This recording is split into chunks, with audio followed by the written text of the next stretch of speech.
L'Égypte, vous avez été formé par les frères musulmans. Je rappelle que votre grand-père a été le fondateur. Votre grand-père a été le fondateur de la confrérie en Égypte en 1928. La confrérie qui a été interdite d'activité après la destitution du président Morsi. L'échec des frères musulmans est tangible, est palpable. Quelle leçon vous tirez de ce fiasco ? Écoutez, d'abord la façon dont vous me présentez, vous avez été formé. Moi, je viens de la famille qui est la mienne. Maintenant, si vous lisiez, ne serait-ce que le dernier livre où je parle du réveil arabe, je me prends clairement des positions. J'ai été extrêmement critique par rapport à ce qu'ont été les 2 dernières années, en l'occurrence, par rapport à l'exercice du pouvoir des frères musulmans avant comme après. Donc ça n'est pas la question. Maintenant, il faut avoir une position de principe. Et il faudrait aussi qu'on l'ait en Occident.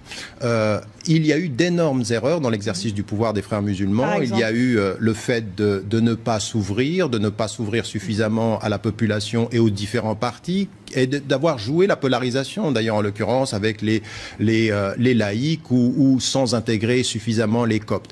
Là, il faut qu'on soit extrêmement clair, il y a eu des erreurs. Mais rien, jamais, pour un esprit démocrate, ne peut justifier de soutenir un coup d'État militaire qui est suivi par la mort de milliers de manifestants non violents.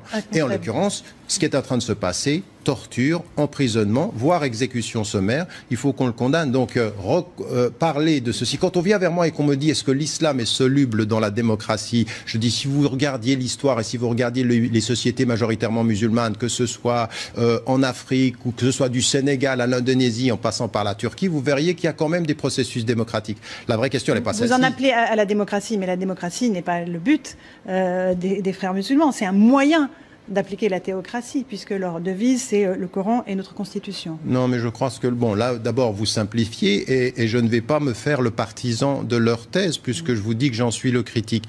En l'occurrence, dire que les islamistes, tous les islamistes utilisent la démocratie pour appliquer une théocratie, vous disiez il y a 12 ans la même chose sur les Turcs, et ils sont en train de vous prouver qu'en matière démocratique, eux, ils ont réussi à faire une chose, c'est à se libérer du poids de l'armée, qui souvent était soutenue par l'Occident. Et qui soutient l'armée aujourd'hui en Égypte? Eh bien, les États-Unis, comme malheureusement l'Union européenne. Alors, il ne faut pas donner des leçons. La théorie du complot. Mais pourquoi la théorie du complot, mademoiselle? C'est la réalité de soutien. 1,3 milliard de dollars. C'est un complot, ça, ou c'est un chiffre? Pourquoi est-ce que vous réagissez de cette façon-là? C'est pas du tout une théorie du complot, ce sont des chiffres. Même les Américains, même Barack Obama dit qu'il soutient. Et quand je cite Barack Obama qui dit qu'il soutient, en l'occurrence, ce serait du complot. L'Union européenne ne soutient pas, n'a pas soutenu Moubarak. C'est du complot, ça? Non, je suis désolé. Si vous faites du journalisme en pensant qu'on les fait, quand on les cite, c'est du complot, quand on les rappelle, eh bien, je ne vais pas pouvoir discuter avec vous parce que tout ce que je dirais quand il s'agit d'être objectif sera du complot dans votre oreille. Une dernière question. La religion et la politique sont-elles compatibles, à votre avis?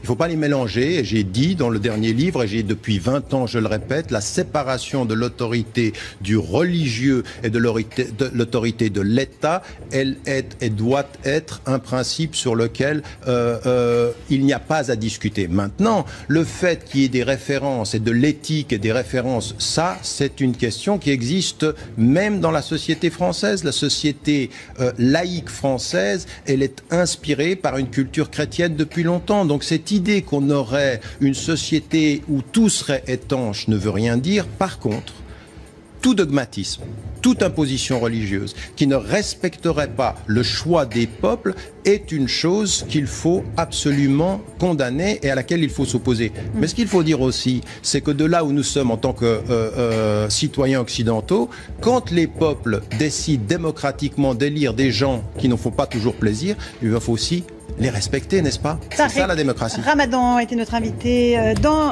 Tir croisé sur iTélé. Dans un instant, la suite avec 20h Foot, Pascal Praud, une spéciale PSG. Bonne soirée à tous.